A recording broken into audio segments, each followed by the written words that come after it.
That's like going to AA and they say, no, you must drink a beer twice a day and you've got to have a shot of whiskey with every meal. That is ludicrous when I put it that way. And yet the people that manage diabetes tell you that you must eat carbohydrates as meals and as snacks. You know, in Africa in general, most people who get damage from the sugar and the starch from those grain products are people who have migrated away from using them for essential survival toward using those grain products more and more as a resource for emotion management and as a drug rather than a food.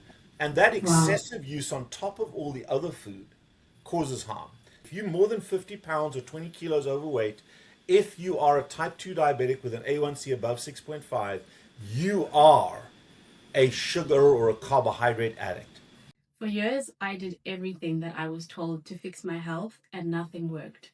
I was chasing symptoms, weight gain, hormonal chaos, constant cravings, crashing fatigue. I tried to fix each problem individually, but no one ever taught me the one thing connecting it all: how insulin and metabolic health actually work. And I know I'm not alone. Especially as women, we're told that the problem is our willpower, our stress, our imbalanced hormones. But rarely do we learn how deeply insulin drives everything. Dr. Robert Cywes was one of the first people to explain true health to me in a way that finally made sense. He's known as the carb addiction doctor, but what he really teaches is how our emotional relationship with food, not just what we eat, but why we eat certain foods, is destroying our metabolic health. Today, we're talking about what's actually driving the diabetes, obesity, PCOS, and hormonal conditions that we're seeing explode across our communities. This is about understanding how your body actually works and why you might be stuck despite doing everything right. Thank you, Dr. Cywes, for joining me today. Hi, Phumi. It's great to meet you and connect with you across the Atlantic, and having the combined history of both being at the University of Cape Town, a great learning institution. There's a strong connection right there, as you I'm sure you're well aware. So it's good to be here. Thank you so much. So, you're known as the carb addiction doctor, but you've said something really fascinating recently in your interview with Dr. Robert Kiltz. You said carbohydrates are not the problem, but our relationship with them is. Can you explain what you mean by that?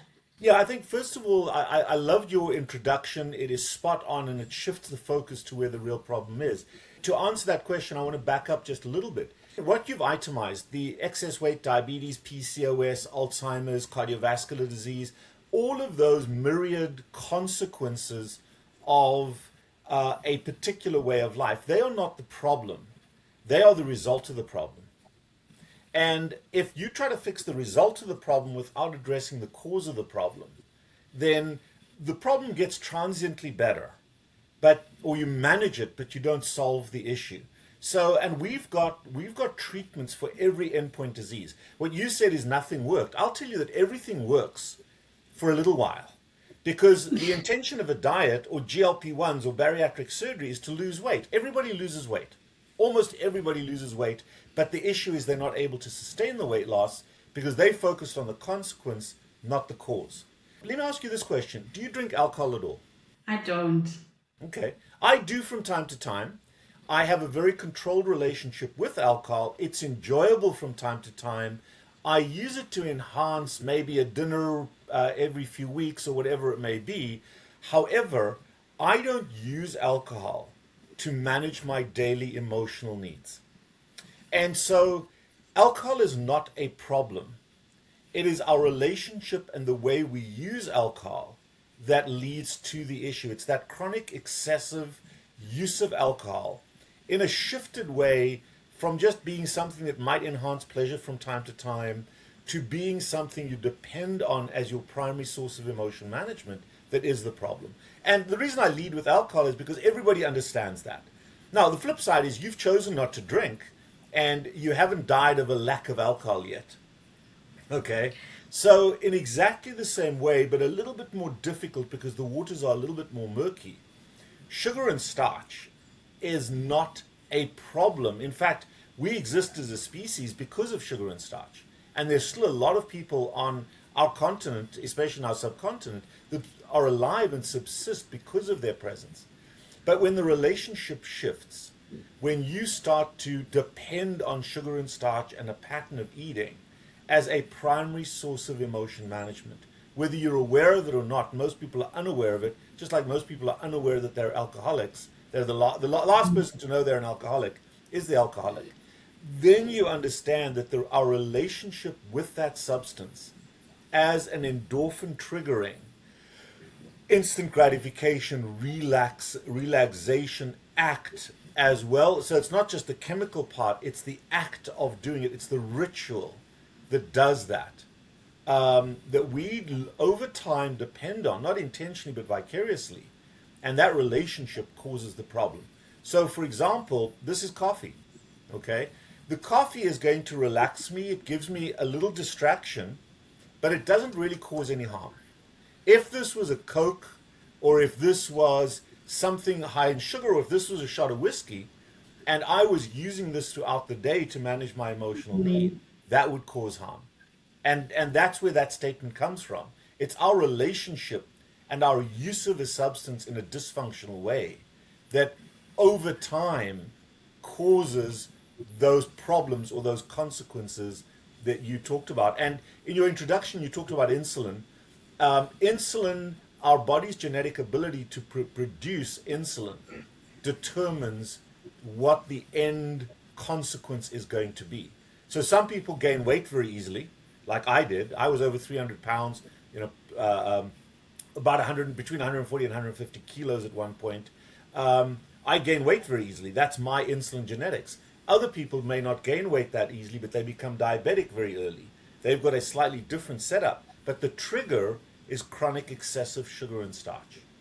And we've got to escape from a diet methodology toward a substance abuse methodology if we are going to deal with a root cause, not just the consequence. Thank you so much. That was actually one of my questions for you about how some people do end up with diabetes and others become obese. I think both of us are the opposite. You gained a lot of weight and I was super insulin resistant, but looking small, but feeling very unhealthy. So what would you say to someone who says, oh, I just love bread. How can I let it go? It's fine. I have no problem with that. It's a choice we make. But what you've got to look at is the consequence, because either way, there's going to be a consequence. There is no innocence. So, but the first thing that you've got to look at is, okay, if you love bread and you eat it episodically, and you can, bread is a bad example for several reasons, but let's use ice cream. And the reason bread is an issue is because of the inflammatory component. But let's use something like ice cream or chocolates or candy or something like that. You've got to look at the benefits of that relationship, because every relationship has enormous benefit. When I'm not an alcoholic at all, but if I came home and I drank a bottle of whiskey every night, there's enormous benefit to that. It relaxes me, it calms me down, it helps me to manage every one of my emotional needs. Anxiety, stress, depression, anger, fear, frustration, exhaustion, boredom, pleasure, collectively emotional tension. Very effective. But over time, we develop harm. And you come to a point where the harm is magnified. And yet you've got this wonderful relationship with that substance, that ice cream, the bread, whatever it may be. And you've got to decide for yourself where the value lies. Does the value lie in altering and sacrificing that relationship to improve your metabolic health? Or do you not care about your metabolic health because you love that relationship tremendously? And then one of the other key points is there comes a point where it's too late. Okay? I'll give you an example. My mother-in-law my ex-mother-in-law was a very heavy smoker, and I desperately wanted her to quit. And she had every rationalization, every excuse in the book. She minimized, she trivialized, she rationalized, would never ever commit to quitting. And then after about 10 years, one day she called me up and she said, okay, I'm ready to quit. I want you to help me. And I was thrilled. And I said, this is unusual. So I asked her why. And she said she'd been to the doctor and she had stage 4 lung cancer. Okay? And I just said to her, you know what? You love that relationship. Quitting now is not going to solve the problem. Wow. It's too late. And so what you want to do then is enjoy that relationship. And she continued to smoke because it was the love of her life. As you said, I love my bread. And she continued to smoke until 2 days before she died. Wow. She would have an oxygen mask on and have the cigarette through the oxygen mask, um, and smoke through that oxygen mask with a long cord. But if you think about it, you have people shooting up with insulin because of their blood sugars, and yet they're eating the crap that Sugar. caused the diabetes in the Yeah, first place. So, everyone exactly. says, oh, that's crazy. How can you smoke through your oxygen? We do that every day.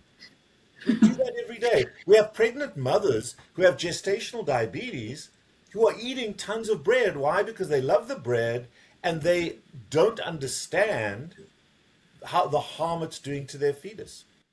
Oh my gosh. I'm sure someone was judging your ex-mother-in-law at some point. Now they're like, oh, damn, I do the same. Well, exactly right. I'll give you a personal example. My mother's 91 years old. She lives in Cape Town, where you and I both went to university, and she has severe Alzheimer's. She loves her carbohydrates, and I've said, okay, you know what? It's too late. She's got advanced Alzheimer's. It's too late. That gives her the joy. So we've got to look individually Wow. at our relation. But here's the key thing: you cannot have it both ways. Because in addiction, by definition, you've lost control of that relationship. And so Wow. there's no alcoholic that, well, let me put it to you this way. Nobody just shoots up with heroin, a little bit of heroin on a Tuesday morning. Okay? You Yeah. either are you using heroin or you're not. You're either smoking or you're not. And so what you've got to look at is once the relationship is broken, once you have distorted the reality of the harm to the point that you are justifying the behavior despite the harm, you've lost control of the relationship. Okay? Oh And my not gosh. everybody is an addict. Not everybody is an addict. I've abused alcohol from time to time, but I'm certainly not an alcoholic. However, my relationship with carbohydrates is completely broken. Nobody gets to be 300 pounds, 140 kilos, 150 kilos, and has an intact relationship. Nobody has type 2 diabetes and has an intact, controllable relationship with sugar and starch. Wow. And yet, the people that manage diabetes tell you that you must eat carbohydrates as meals and as snacks. So, not only is, and that's why I refer to alcohol and other drugs, because there it's obvious. But when the healthcare system, when the medical system is reinforcing the addiction, that's like Mm, going to AA and they say, no, you must drink a beer twice a day and you've got to have a shot of whiskey with every meal. I mean, exactly. that is ludicrous when I put it that way, and yet that is exactly how diabetes is managed. Absolutely. Thank you so much for the analogy. It makes everything so clear, which is why I brought you here because you just explain everything. You make it crystal clear, and not everyone has that gift. So thank you. You're welcome. Now, let me stop you for a second because there'll be people out there watching that are more than 50 pounds, more than 20 kilos overweight, and there'll be people who have type 2 diabetes, both of which are thresholds for me in terms of if that's who you are, you're an addict. Okay? And yet what they're doing is that, but I don't eat that much. I don't, Yeah, that's the alcohol, that's the guy getting caught at a roadblock. I'm not sure what the UK value is, but here in the US, if you blow a point zero 0.08 on a breathalyzer, you go to jail. But if you blow a point zero 0.07, you don't go to jail, but you're not sober enough to be driving. And the same principle applies, but we minimize, we trivialize, we rationalize, and we often don't believe we have a problem. So I use the consequence as the definition of that problem. So, for now, if you've had one DUI, you might have been stupid, you might have drank too much at a party, it's Christmas time and drove, you might have done something stupid, you may not be an alcoholic. But if you've had 5 DUIs and you've got liver disease, I don't care what you tell me, you're an alcoholic. And the same is true here. If you're more than 50 pounds or 20 kilos overweight, if you are a type 2 diabetic with an A1C above 6.5, you are a sugar or a carbohydrate addict. Period. End of story. And you do not have and never will have control of the relationship without consequence. That is no longer a little error. I went on vacation and ate too much bread. That is a defining foundational relationship because it takes years or decades to get to that point. So you are defined by that relationship. That is a broken relationship. That is addiction, and you cannot mitigate it. It becomes a binary approach. Because if you try to control it, like any alcoholic, you can be sober for a little while, but it's a repetitive behavioral change. So you've got to make a decision. Do I quit or do I not care? True. It's all a matter of self-reflection and being It is, and honest it's with a yourself. personal choice. I cannot tell anybody that they should or must do something. When my patients come to me, and I see patients all over the world, just like this kind of format, they come to me because they personally have chosen to change.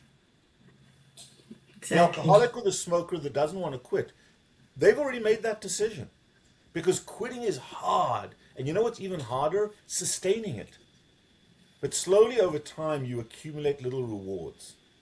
And the rewards, if you enjoy them, and a reward might be being able to cross your legs. Whereas when you were heavier, you couldn't do Yes. that. That was my case. So it's those little rewards. And if you latch onto the rewards rather than the deprivation, you can be successful over time. But your greatest enemy is yourself. Yourself.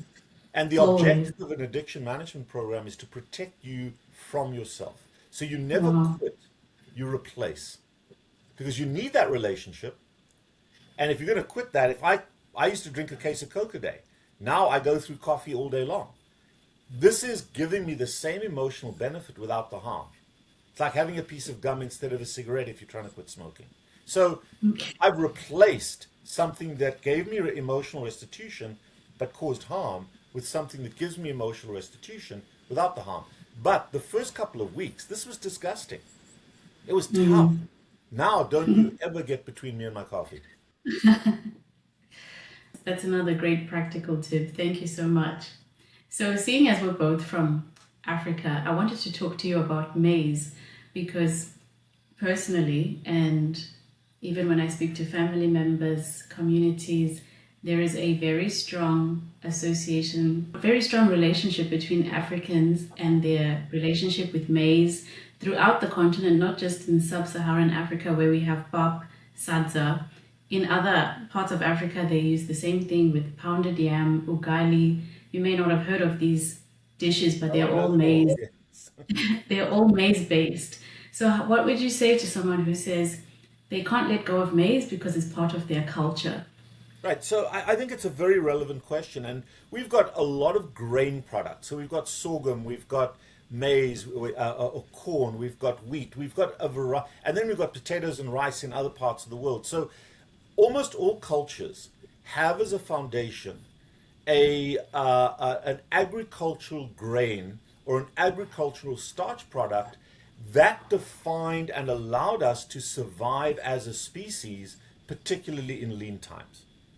So the key thing about the human species and where you and I come from, a little bit further north, kind of more your area than my area in Zimbabwe. That's the cauldron of civilization. That's where we made our greatest leaps toward humanity as a species. So we survived, and this is a tough challenge. We survived as a species because of our ability to use those grain products, to cultivate them, to grow them. And a friend of mine, Stephen Cunane, who's an Alzheimer's researcher, says that human beings evolved along shorelines where we had access to marine food, which is an important essential part of our diet. The only fatty acids are marine fatty acids.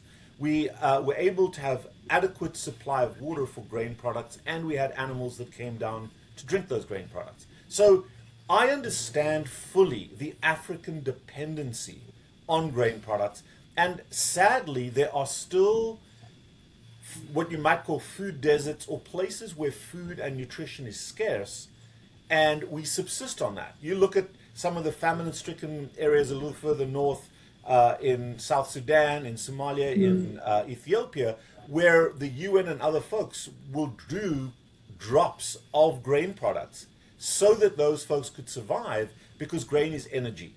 And while it's not necessarily nutritional in terms of overall health development, it keeps us alive. So that's on one side. On the flip side, there are a lot of people out there that have adequate resources, adequate access to a diversity of food where the dependency for survival is not a grain product. So therefore it becomes a choice. If you're living in a famine-starved part of Africa, you don't have that choice. It's your life or death. So I'm going to exclude that group of folks where the grains are essential products for survival.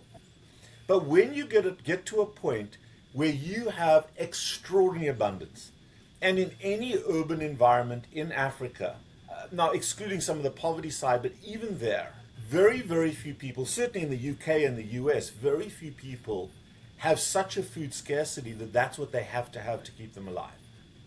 That's the first comment. The second comment is everything you've talked about. If I have a little plot of land and I grow my own sorghum, I grow my own maize, and I stand and I crush it and I eat it, there's not that much of an issue there. But when you look at the big commercial industries that have refined these grains, that have subtracted and added things to them, where what you're eating is remote from what was grown on the land, that distance is a huge problem. It's all the additives, all the industry developed stuff. And industry has not made this more nutritious. They're trying to sell you a product. They're trying to make money. So they're producing the cheapest product with the best advertising to get you to buy their product. How do you do that? You add a drug component to the product. So the grains that are harmful, at least from the carbohydrate side, are primarily industrial grains that have been created by industry to be particularly addictive. And we add those to what's already a more than adequate diet, not as a source of survival nutrition, but as a drug to get high. Does that make sense? It does. Okay.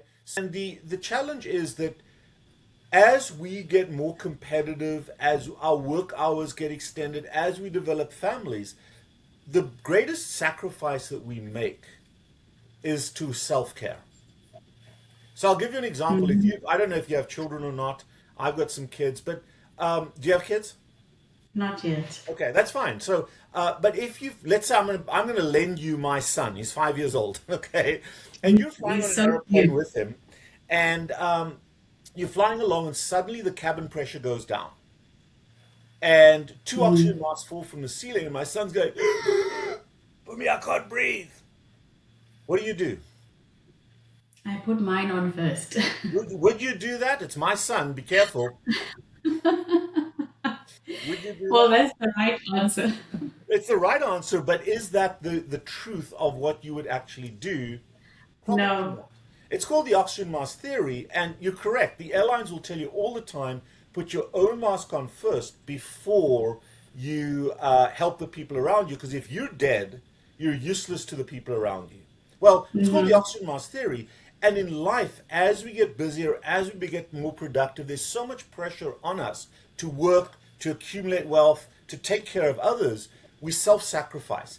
We sacrifice our own emotional restitution methodology, which takes time and effort if it's healthy, and we resort to instant gratification.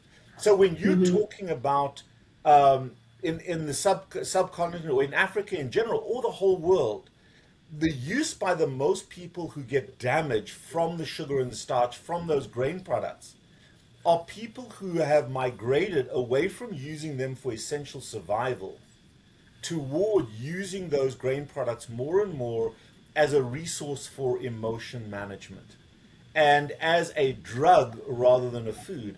And that excessive use on top of all the other food causes harm. Now, the reason I isolated out the grain products separately is because, think about this, and this is not just true for obesity and diabetes. A lot of people have inflammatory disorders, gut inflammation, thyroid disease, brain inflammation, fatigue, brain fog. Where does all of that come from? When you're looking at grain products are the babies of plants, okay? But plants can't get up and propagate down the road, so they use mammals as an intermediary. And when you eat, so they entice the mammal by offering them survival with a bit of carbohydrate. But if you ate that grain product and your gut destroyed the grain product, the plant species would go extinct because it couldn't propagate. So the most Okay. successful plants have very noxious proteins, not carbohydrates, but proteins in the grain products. And all grain products have very immune antagonistic proteins in them.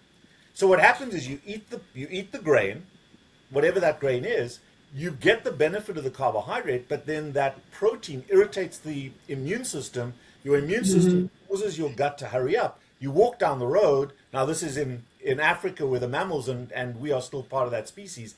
You walk down the road, you irritate the gut, you poop it out, that plant is propagated. And the most successful plants have the most antagonistic set of proteins. Now, you've heard of celiac disease or gluten. Gluten is one of the primary proteins in grain products, from oats to sorghum to wheat to corn, that irritates the heck out of our gut. Some people don't have it clinically. Other people have an awful celiac or gluten intolerance. Hashimoto's, okay, which is a thyroid disease caused by grain proteins. So Wow. it's our immune system that reacts to the grain protein and then cross reacts to our thyroid. So that's why I didn't like the bread example. I understand it's essential in a lot of African diets, but so understand the harm. And if you've got a lot of irritable bowel, if you've got a lot of GI symptoms, the first thing I would let go of is the grain products, because they become vehicles for putting food in our face rather than an essential Yeah. need. And I'll tell you something else, Pumi. I'm a little bit older than you. Not a single grain that we currently buy commercially existed in its current form when I was born. They've Oh, all been hybridized in laboratories. They've all been transformed to have a greater carbohydrate content, a lower nutrient content, be more shelf stable. Bread used to go moldy in 2 or 3 days if you left it out. Now you can leave bread out for a year and it doesn't go moldy. Why? Because it's been modified by industry that hasn't done that for nutritional purposes, for other purposes. So again, it's a long answer. I talk a lot, but there's so many ramifications to that. So the point is that to blame your culture for your addiction, if you talk to one of my heroes in the world, and you're maybe a little bit too old, or you'll know who he is. Died at 34 of a melanoma. Mr. Bob Marley. Okay. yes. Um, he used marijuana from a religious perspective in the Rastafarian community. Didn't smoke, didn't use alcohol, but used marijuana. And culturally and religiously, he justified the use of marijuana. A lot of cultures justify the use of starch as a Yeah. cultural, religious entity that defines them. And that's fine. But when it comes to harm, there's no culture that has to have those grain products. So, we've got to look at ourselves and say, do I want to heal myself? Or am I going to blame my culture or use my culture as a pretext to allow me to continue to use this? So, a housewife in an urban setting in South Africa, doesn't matter where you are, or in Zimbabwe, who has a job, who goes to work, who goes to the grocery store, who's able to buy meat and vegetables, but she has diabetes or she has obesity or she's pregnant. She doesn't need those grain products. She doesn't need that bread. But it's a convenience factor. It's become a dependency. But it's become a dependency with a price. And that's the person that we're talking about. We're not talking about that rural person living in a place where it hasn't rained for several years, that has this little patch of maize or corn or sorghum. That's not the person we're talking about.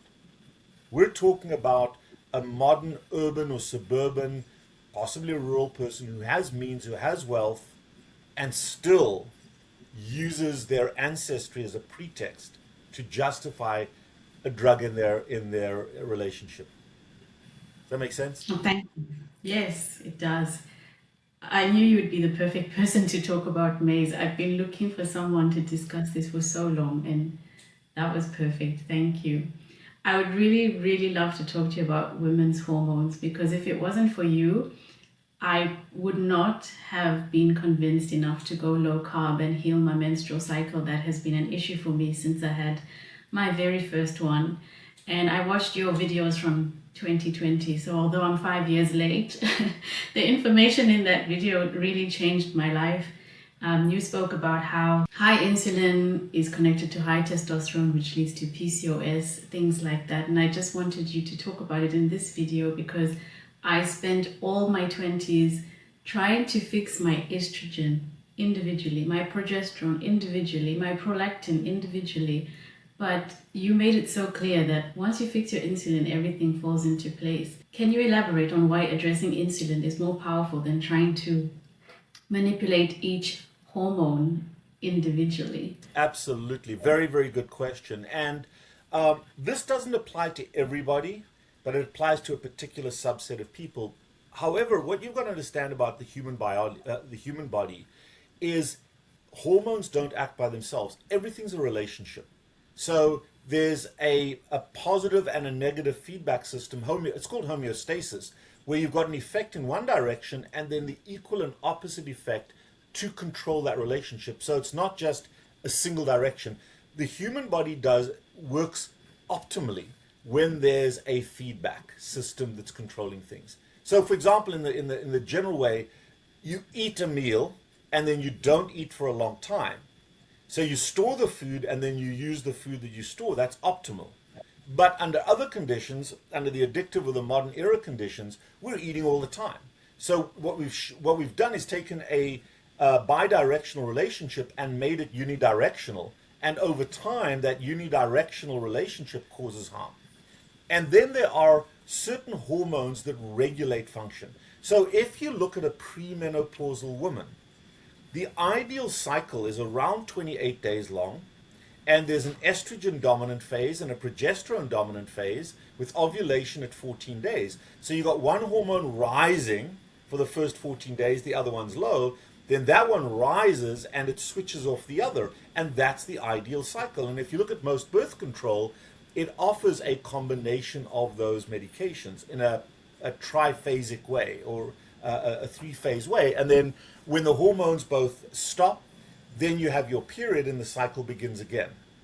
If there is disruption to those hormonal systems, then it affects your periods, it affects your entire fertility. But remember this, we're talking about gynecology, which is a woman's uterus and her ovaries and the sexual function of that woman.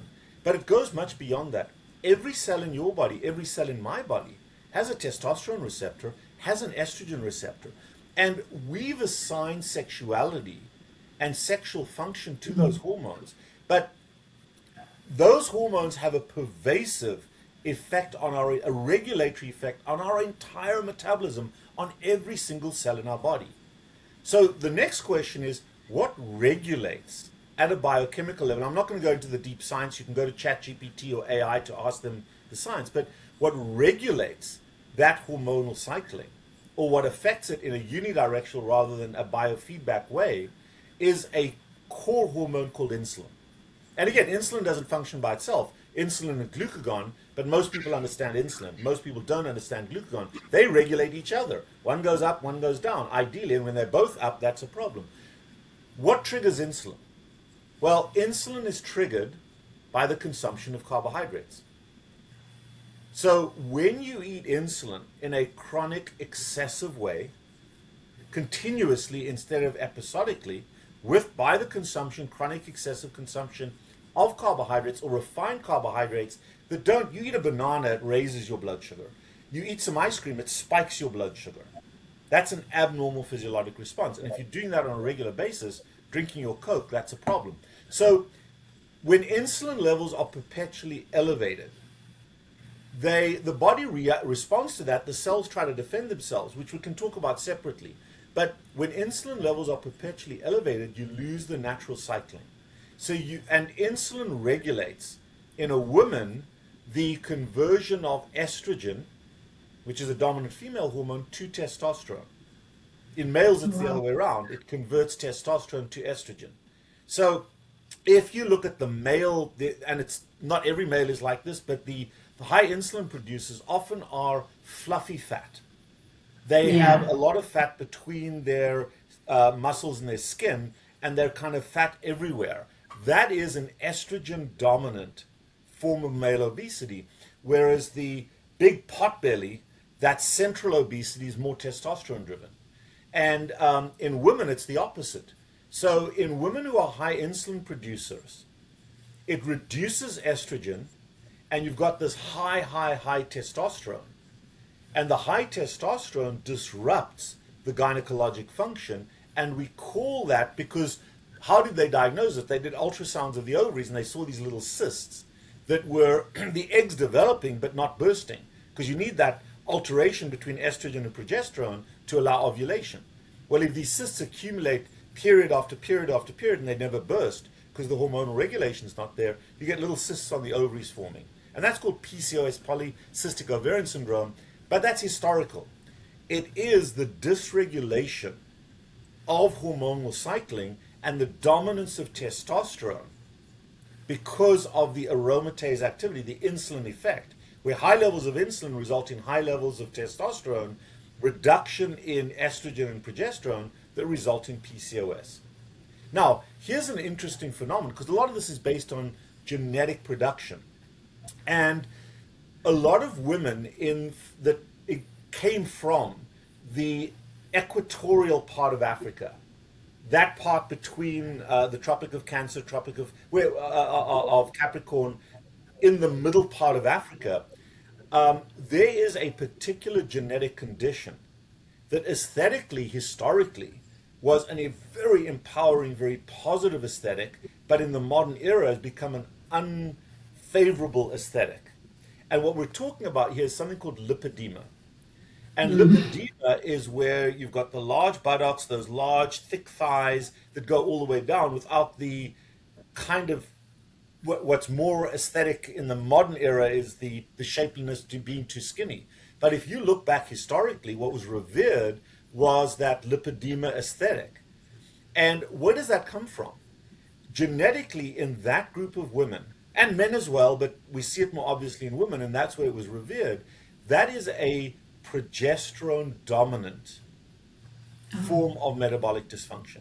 And the value of being able to accumulate, I mean, the history of this is so beautiful. The value to be able to accumulate weight in your buttocks and your legs in a very, very hot environment allows you to tolerate the heat, but allows you to survive harsh winters because you have that store of fat.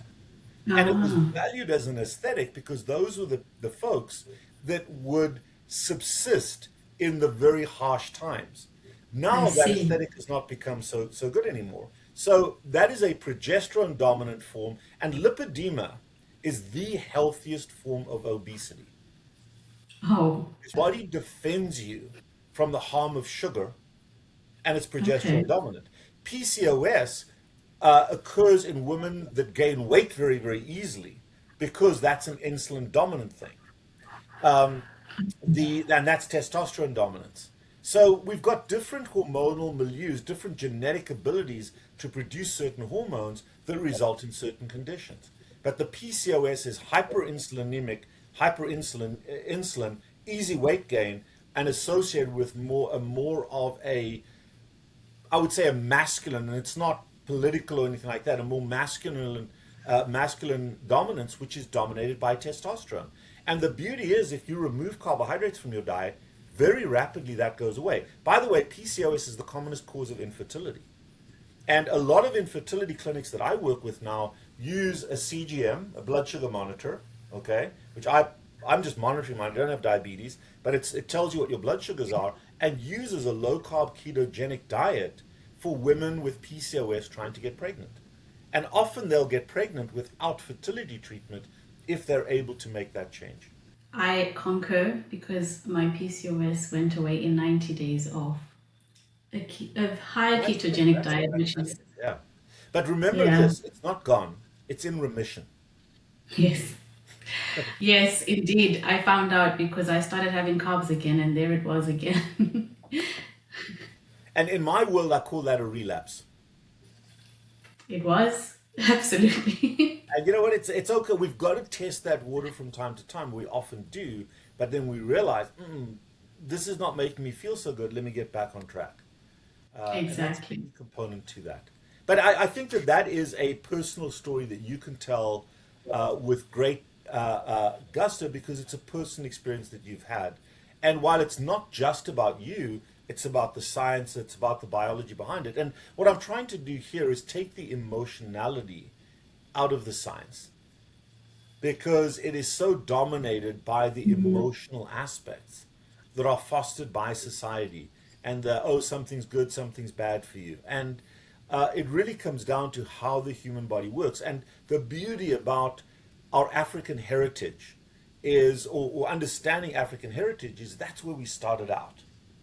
And that evolution of our genetic ability and the divergence of the genetic ability over to adapt over thousands of years defines who we are. It does, absolutely. One more question regarding female hormones. What I've seen online is that a lot of health influencers and even doctors recently have started saying that even if you're on a low carb diet, during your luteal phase, the female body has a greater requirement for carbohydrates. And I wanted to know what you think about that. Yeah. So, and I think it's important to separate the science from the myth. It is absolutely true. That is a true statement. There's a higher dependence, and what we're talking about is energy supply to cells. And you really have two primary energy supplies. You've got sugar and fat. And every cell in the human body has a requirement for sugar. Every cell has or most cells have a requirement for fat and do better when they're burning fat but sugar, but you need both. So that is absolutely true. And the various phases, yes, true.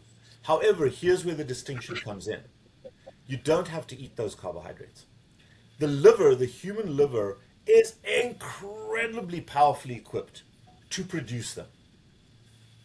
So while the science is true that at the end organ side, the uterus, the ovaries, the adrenals, the brain, that's the hormonal axis, there is an increased requirement for sugar transitioning through those cells.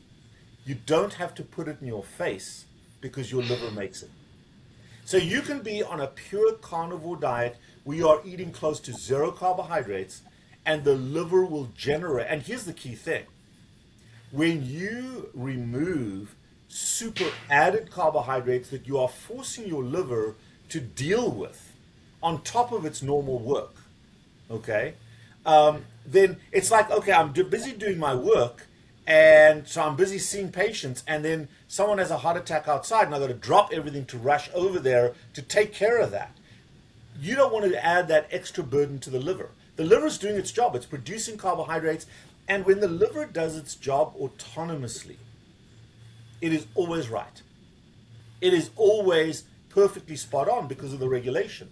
But when you bring this tsunami of carbohydrates in because somebody online said you must do this, now you're stopping the liver from doing its normal regulatory energy distribution, energy reception function, and it's having to take care of this heart attack outside, and it stops being able to do what it does. So they are partly true inside the body, that's correct, but you do not need to consume them because the liver optimally manages sugar levels from within. That's its adaptive. And why does it do that? It does that because over time, over our evolutionary history, that has been necessary. Okay. So when you disrupt that by adding a lot of carbohydrate in your face, you're actually making that normal luteal phase sugar generation worse, more toxic, because you're overwhelming the system. That is going to be a huge one for a lot of people, especially me. And I think, but we hear this all the time. Oh, your brain needs sugar. 100% correct. Your brain has to have sugar. But you don't need to eat it. Your body will make it. And what does it use? It uses primarily protein, because the liver it's called gluconeogenesis. I talked about that glucagon molecule. Well, we are a glucagon dominant species if we're not eating a bunch of sugar and starch. Glucagon generates tons of sugar from protein, whether it's animal or plant-based, and a little bit from glycerol, which is one of the molecules in fat. So we've got plenty of building blocks for sugar, and the liver converts that. So yes, these organs need sugar, but the source of the sugar should be internal, not external for the most part. Nice. Okay. And so for the carnivore audience, when you speak of gluconeogenesis and how protein does turn into glucose, at what point would you say a carnivore is eating too much protein? Well, let's go to the beginning of what you said at the beginning of this talk, insulin. So when you look at, and I talked about the relationship between glucagon and insulin, when you eat, I call that storage phase. So it doesn't matter what you eat. When you eat food, okay, that food is complex when it goes in your mouth. So the first misconception is what you eat is not what enters your body. Okay? Whether you drink beer, wine, or whiskey, it's alcohol that enters your bloodstream, not beer, wine, or whiskey. No matter what food you eat, nothing gets absorbed unless it is a primary building block. And whatever you eat from a macronutrient perspective, it's broken down primarily into three things: fatty acids, ketones and fatty acids, glucose, galactose, fructose, the three sugars, and amino acids, 20 or 21 amino acids, which are the building blocks of protein. And only those things can enter the human body. Here's an interesting thing, Phumi. The inside of your gut is outside of your body. And if you can't break it down, it passes through and comes out the bottom. Okay? So the human gut enzymatically breaks all those complex foods that we eat down into simple building blocks. Those building blocks go up one blood vessel to the liver. The liver sits at the top of the entire intestine, and almost everything that we eat, except some of the complex fat which bypasses the liver, almost everything that we eat goes to the liver and gets reassembled in the liver by insulin, thyroid hormone, and testosterone, whether you're male or female. Those are your three storage hormones, and those hormones rebuild into useful human products those simple molecules into complex things. So it takes amino acids, makes new protein, and then ships it out to all the cells of the body. So the cells of the body are taking all of this up, and there really are two things the liver is doing. It's creating energy, human usable energy, that is being shipped out to these cells for uptake, and it is creating structural products that are the structure of the cells, because cells are being, the human body is a big construction zone, being rebuilt and broken down all the time. We've heard of autophagy. So that's the liver's job. The liver's job is to provide energy, number one, as a primary focus, and secondary building blocks. And the energy that the liver produces and stores is sugar under the influence of insulin. So you store sugar in the liver during that storage phase, and excess protein or sugar gets converted in the liver to triglycerides, which is a form of fat, and then gets distributed in a molecule called VLDL to the fat cells for uptake. Okay? And then if you go a longer time without eating, that's the intermittent fasting.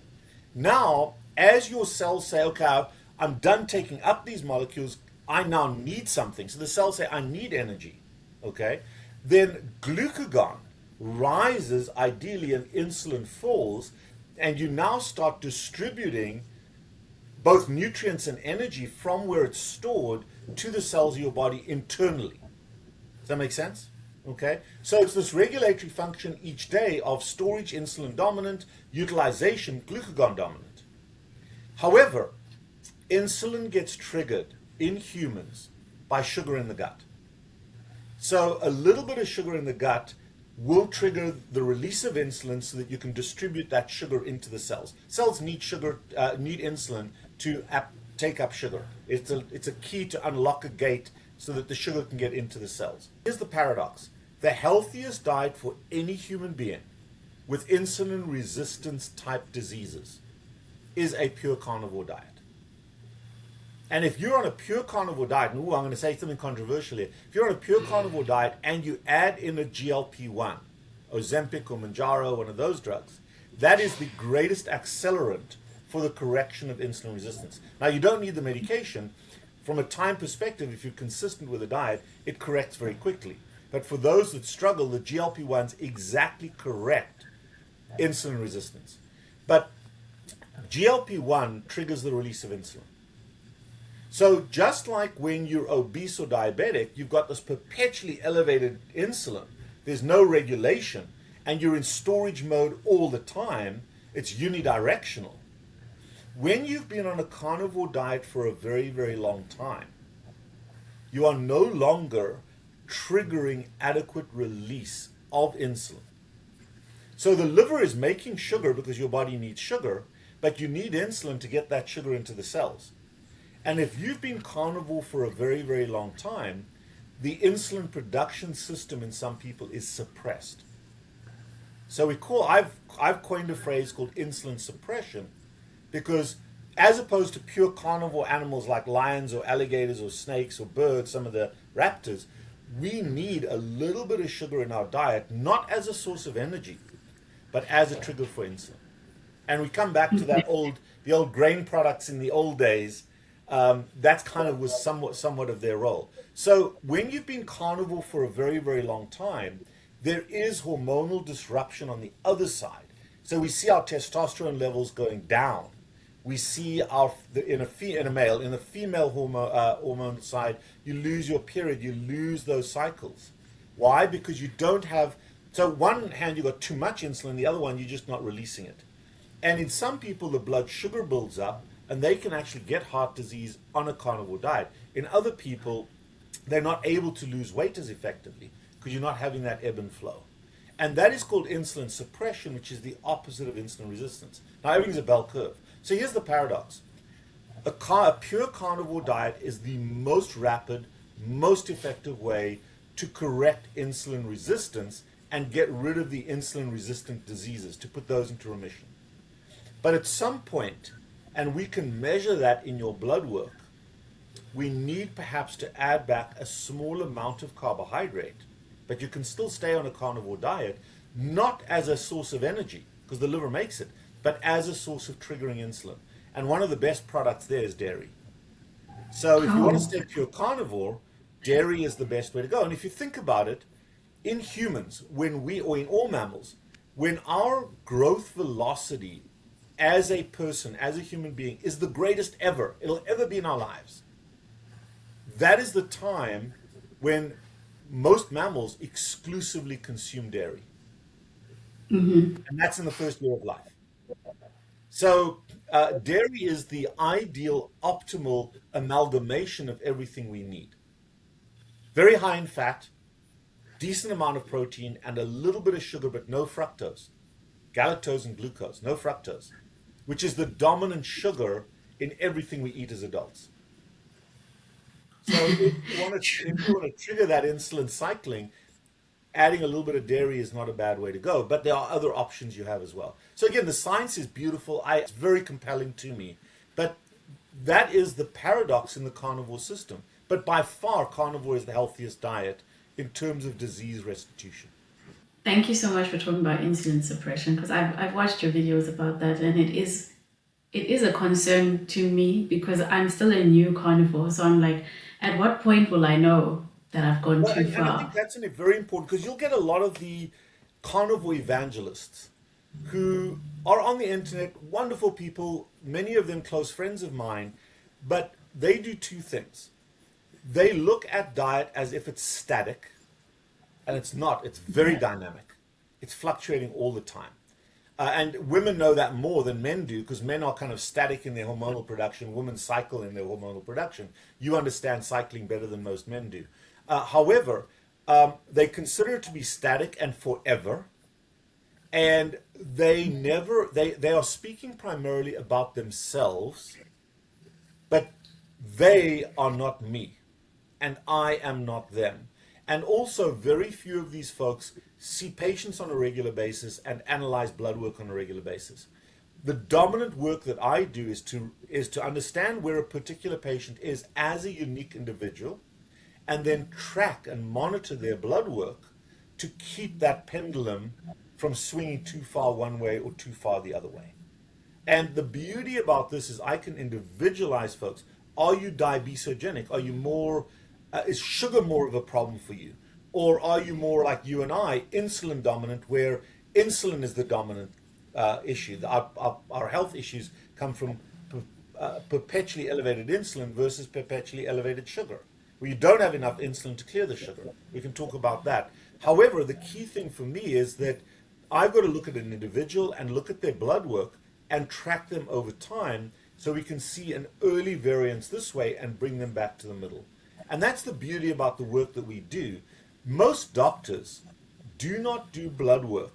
You go and see your primary care doctor, your PCP, your family doctor. They do blood work to satisfy coding, billing, and insurance companies. And the blood work they do is meaningless to you. And then they'll look at your lipids and say, oh, your lipids are too high. You need to be on a statin. Well, the healthiest human being has high lipids, high cholesterol, high LDL. It's the triglycerides and the HDL that matter. But their blood work is not oriented anymore toward human health. It's there to satisfy the industry of healthcare. And they've got best practices that do not fit the human condition. I've reverted back to looking at blood work from a physiologic perspective and looking at the interrelationship between all of those things we've talked about, those hormonal relationships, and modifying diet and behavior according to that. So how much protein should I eat? I have no idea, because every one of us is different. But you'll hear people like, oh, you must eat this amount, you must. No, that's how much I eat. It isn't what you should eat. You know, there's a wonderful woman, good friend of mine, Gabby Leons, who's, I mean, her muscles have muscles. She's this big power lifter. She is iconic. I'm afraid of her. I'm 6 foot tall, a big guy. I'm afraid of her because she's so muscular. I love her aesthetic, but I'm not her. And if I ate that amount of protein, that would be problematic. If I am a diabetic and Paul Saladino is telling me I need to eat 300 to 400 grams of carbohydrates a day, that ain't going to solve my diabetes. Paul has done a wonderful journey of correcting his own insulin suppression. I think the pendulum has swung a little too far, but he's doing okay right now. But his advice doesn't apply to a diabetic who's just had a heart attack. And the problem is that you've got to align with yourself, not with somebody that looks iconic on a show somewhere. Does that make sense? You know, if somebody takes their shirt off, I love the aesthetic. It looks beautiful. Okay? But if you've got these bare-chested people running on the beach and telling you how, that's not me. That is not my aesthetic. And that is not my biology. So to eat the way they eat is going to cause me often harm or liability. The only way to know is to look at your blood work. Oh, wow. I will be sending mine to you soon. I love the name of your website, Obesity Understood. I think that is your aesthetic, understanding the body, not, flashing the pecs. So thank you for being Please understand, anybody that goes to that website, I've been very remiss in updating that. That's still a primarily surgically oriented website from about 10 years ago. So I've got to modify and remove all the surgical stuff. The beauty about the GLP-1s is very, very few people need bariatric surgery for obesity in the presence of the GLP-1s. And no matter what you've heard about them, okay, no matter what you've heard about them, in my lifetime, in my entire lifetime as a professional in this space, this is the wonder drug that corrects the root cause, well, at least the root biochemical cause, which is insulin resistance of so many diseases. The addiction side is the biggest issue. The challenge with the GLP-1s, and 1 in 8 Americans conservatively is currently using them.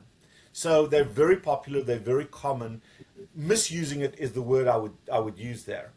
The problem is people outsource to a drug to manage the problem. So if you've got high blood pressure, you take a pill to lower your blood pressure, but you're just camouflaging the problem because you're not treating why you had the high blood pressure in the first place.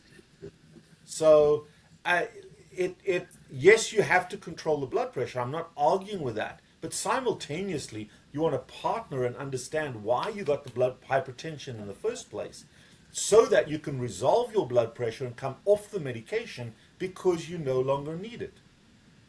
And that's the key thing. You look at fertility treatment for women with PCOS.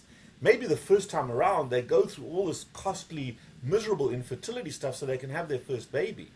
But if you understand what the issue is, and you eat correctly during your pregnancy, and you eat correctly because you understand what the issue is, you can have your second and third child, should you choose to do so, naturally, and get pregnant naturally As long as the only problem is PCOS, it's not a male fertility issue.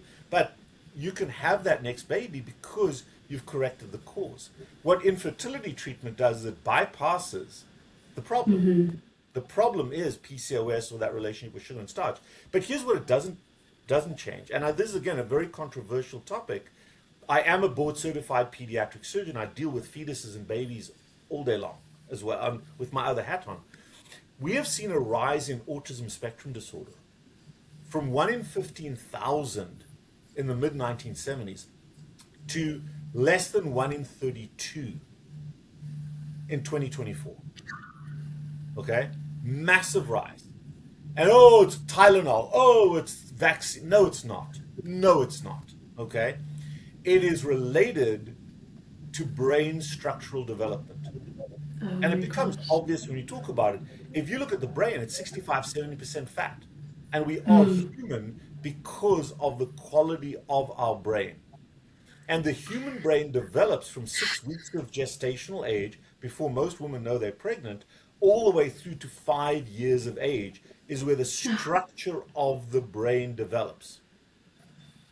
Now, if you're building a house and all I gave you was a pile of sticks or a pile of straw, you couldn't build a very strong house. Everyone knows the Three Little Pigs story, okay? So if a woman is giving her baby under insulin-resistant gestational diabetes conditions, and in South Africa, up to 80% of women have a form of gestational diabetes during pregnancy. That's a statistic from our alma mater, University of Cape Town. 80%. What? Okay? 80% of women have gestational diabetes. So what that's doing is you're providing sugar as a building block for the brain, because the human body will turn sugar into fat, but it's a terrible source of fat. Okay? Yeah. You can build a house out of sticks and a house out of straw, but as you know from the Three Little Pigs, it's a terrible way to go. What you need for a good house is bricks and mortar. What the human brain needs is fat and insulin cycling. And if you're not eating fat, if you're making your fat from sugar, it is a terrible form of structural fat. And if the brain does not have adequate resources, adequate essential fatty acids, 3 omega and 6 omega fatty acids that primarily come from eating fish and seafood, and some in beef and other animals. But if we're not eating that kind of product, how do you expect the child's brain to develop normally? And a failure of adequate structure in the human brain in the first 5 years of life is permanent.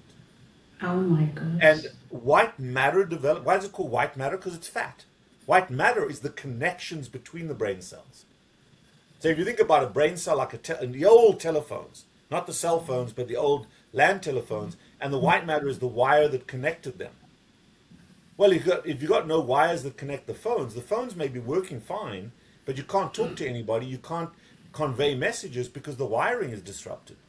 That is autism spectrum disorder, and it can be measured on MRI. You can do studies of the human brain and determine at 3 months of age whether a child has maldevelopment of the brain. And the reason it's gone through the roof is because we are providing straw and sticks to build our children's brains instead of bricks and mortar. So if you are looking at having babies down the road, not only do you want to get rid of the high percentage of carbohydrates in your diet and increase the amount of fat and protein in your diet by fraction to overcome PCOS and infertility, you also want to make sure that you stay on that eating pattern before, during, and after the pregnancy, as long as you're breastfeeding, so that you optimize that child's development. Wow. They want it to be controversial. It's not controversial in science. It's controversial in politics and social acceptance. Because the problem with what I've just said, I didn't blame any woman for doing this. Nobody chooses to have an autistic baby or a child. No. But this is information that is hidden from us. And yet when I speak about it like I just did, it's logical, it's obvious. You make everything very, very obvious. The waters that were murky are now crystal clear. But I think, I don't want anybody to believe me. I want people to believe their own logic. And once you look at this, it's pretty obvious that, okay, that makes sense. I understand it and I see what's going on here. Now, you'll get plenty of moms who'll say, well, I have an autistic child or an ADHD child and I didn't eat that much. But let's look at your biology. Well, I wasn't obese. Well, the point is, that's exactly the problem, is if you weren't able to convert sugar to fat adequately, then you don't have the adequate structure for that brain development of your baby. So that's the diabesogenic side. And there's a 17% higher incidence of autism spectrum disorder in women that have gestational or type 2 diabetes than somebody who doesn't. And it's a very high threshold. In other words, it wasn't even marginal, it was way out there. So if you separate that out, that statistic gets even worse. So there is support for the evidence, but it's not Tylenol, it's not vaccine. We can have the vaccine debate, but it's not the cause of this issue. Thank you so much. It makes you realize how being a parent is something very intentional. You should be intentional about it.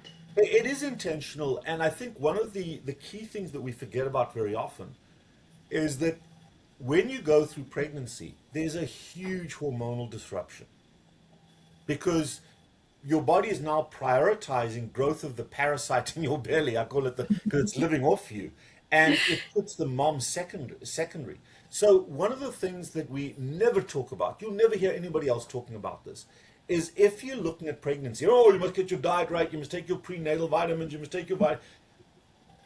More important than that is to figure out and practice and create as a foundational methodology what's called an effort-based emotion management off-ramp.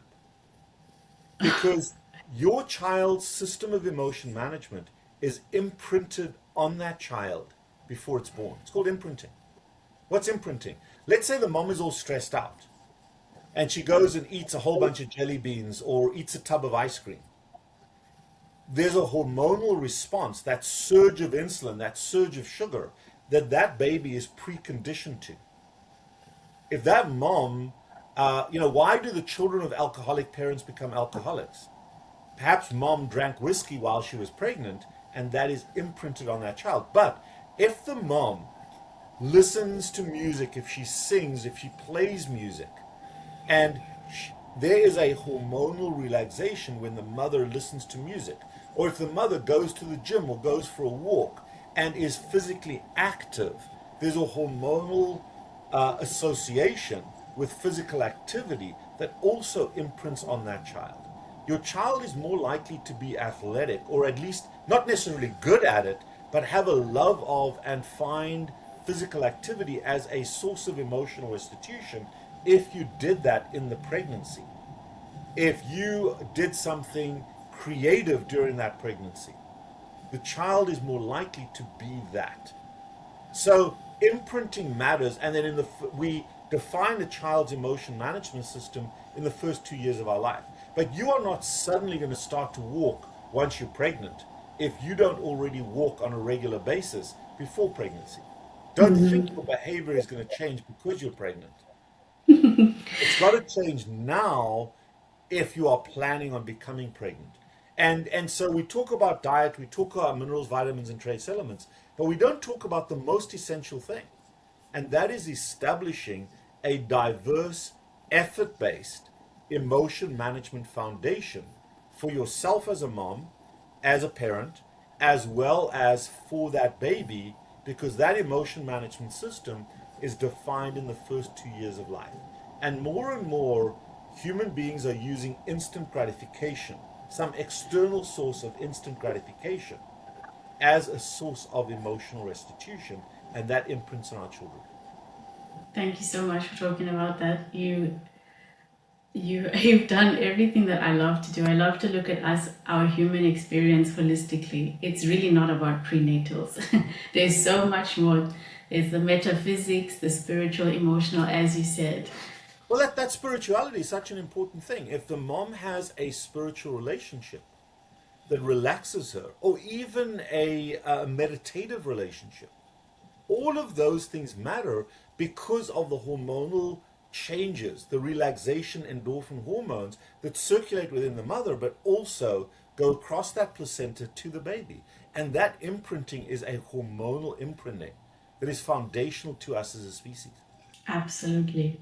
We are emotional beings. Absolutely. And what we're talking about right now is root cause. And the best way not to be fat, diabetic, hypertensive, or have heart disease is to prevent it, not fix it when you're 50 and 60 after your first heart attack or your stroke. I feel really privileged to have this knowledge and access to you, doctors like you, at the age that I am now. Fix it before it's too late, like you said. Fix it before it's permanent. And there's a threshold. And we have the opportunity, the younger we are, the more successful we're going to be over time. If you think about our population as a pyramid, everybody is striving, or most people are striving to get as high on that pyramid of success as we can. But there's always got to be a foundation of people who are either not trying or incapable of being successful. Think about that, okay? And the way to optimize the likelihood your child will be successful is to give them the foundational basis, the building blocks to be successful. If your brain doesn't work properly, it's not typically possible to rise that high on that success level. If you don't have effective emotion management tools, no matter how smart you are, you're incapable of handling the stress of work. And, you know, I'll tell you something, Phumi. When I was born, there were 3.4 billion people on the face of the earth. Now there's over 8 billion people. That's almost nearly tripled. And that's the competition. Yeah. Okay? And the interesting thing is that our genetics are only a small piece of how successful, how smart we are going to be. Okay? Our genetics loads the gun, but our lifestyle is what matters. And the mother's lifestyle and then the first few years of childhood define success in that child. And I'm not talking about just workplace and social and other success. I'm also talking about being biologically successful.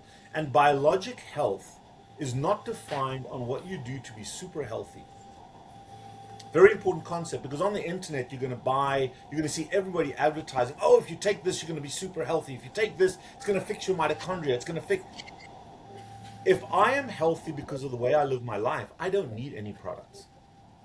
The optimal way, optimal health is defined by the absence of harm rather than by doing things to make you super healthy. You cannot survive longer than your genes. Your genes define how long you're going to live for. And all we do as humans is we subtract from that genetic potential. But you cannot supersede that unless you are genetically engineered. So I'll give you an example there. If you text while you are driving, if you're on a cell phone texting while you're driving, you can suddenly die. But if you don't text while you're driving, you don't live longer, you just don't live shorter. And that is the primary loss of healthy survivability, is based on the harm that we do to ourselves, not the things we do to be super healthy. Does that make sense? Mind-blowing. Physical activity, exercise, doesn't make you live longer. Exercise does not make you live longer. The lack of exercise makes you live shorter. Wow. Think that one through. Does that make sense? Love that. Thank you. Oh, you must exercise. No, you mustn't exercise to live longer. You want to be physically active so you don't die too early. Good point. So, you know, if I hurt my knee while I'm out on a run, that was just me being a klutz. But if my knee hurts because I've been sitting on the bench looking at TV for too long, that's a problem. Does that make sense? I see. So, it's how we perceive what health is and separate industry that's trying to sell us stuff from how we live our lives. Thank you so much.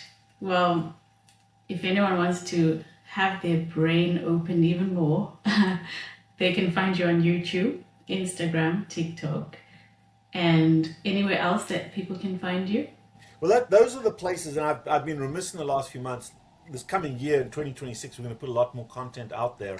However, I am a clinically practicing physician, and we do WhatsApp and Zoom visits and phone calls throughout the world. So if anybody is looking at, hey, I'm interested in doing this. I don't know if it's right for me. I don't know exactly how to construct it. I don't want to do these things. If you have any of those kinds of questions, or you want your blood work monitored over time with feedback based on the numbers, feel free to contact us. And we have an entry contact number from anywhere in the world. You can WhatsApp us, you can text us, or you can email us. But it's +1 for the US on WhatsApp, +1 561 517 is our contact number, and you can set up a visit with me here in the office to review you as a unique individual, look at your blood work, and make some adjustments or suggestions. And it's what I call shared decision making. I'll give you my opinion, and then you decide for yourself whether you agree and whether it's in your wheelhouse to make some of those changes. But the goal is to help you to move forward in a tortoise way, not a rabbit way. Because the tortoise continues the race. The rabbit does great for a little while and then crashes and burns. The rabbit is on a diet. The tortoise is changing their foundational way of life. Amazing. One of my followers is one of your patients, and he was boasting that you're going to be reading his blood work soon. So I was very jealous. I'm going to have to send you mine too once I finally get around to it. Yeah. But thank you Well, for changing the there might one. be a financial reason, but the main reason we don't want to do it is because we don't want to see it, because it means we may have to take action. I want to see it. It's just that in the UK, it's not It's so challenging, easy. yeah. Yeah, that is the challenge, is the financial side. Exactly, Yeah. yes. But it is, health is wealth. There's no price you can put on it. Exactly. I mean, we'll buy the garbage that makes us sick and spend a lot of money on it, but we won't go and do the right thing by ourselves. So again, if we Exactly. choose our sacrifices. I will put all your links below, as well as the WhatsApp number for people to contact your practice. And just wanted to say thank you for changing my life. Honestly, I don't think I would have gone carnivore if it wasn't for your videos. And it's not that you preach carnivore, it's just that you made so much sense to me, and what you said led me to the right direction. So thank you for being so clear. Thank you I for appreciate sharing, and that. thank you. And I think I just want to add one little thing there, is the optimal human diet is carnivore based, where the foundation is carnivore, and we modify the hormonal setting based on a few things we add to it.